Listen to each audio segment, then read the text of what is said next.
هنا يبرز مشهد هذا الجدي اللي طبعا تحدثنا عنه بأنه يحلب.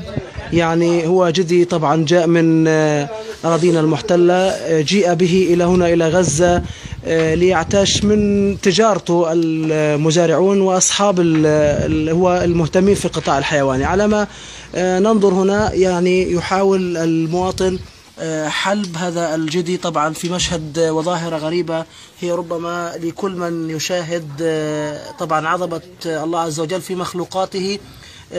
جدي يحلب وينتج حليبا، هذه طبعا يعني أمور غريبة لا يقدرها ولا يمكن أن نتحدث عنها إلا أنها يعني يمكن أن نقول فقط سبحان الله كما تشاهدون.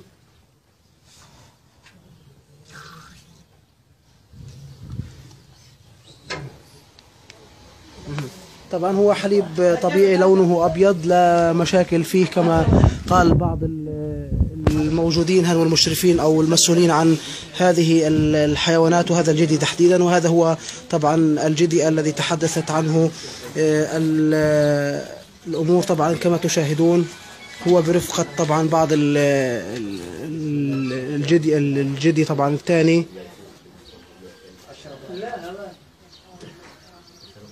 كما تشاهدون. هذا هو الجدي اللي طبعا أثار استغراب كل من يسكن في هذه المنطقة وأيضا أصحابه اللي لا زالوا متمسكين فيه في ظل قرار صدر من قبل وزارة الزراعة بإعدامه لأنه يحدث بلبلة كما قالوا.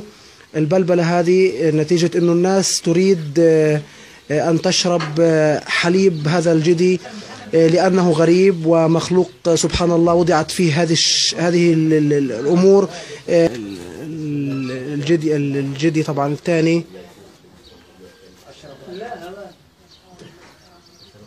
كما تشاهدون. هذا هو الجدي اللي طبعا أثار استغراب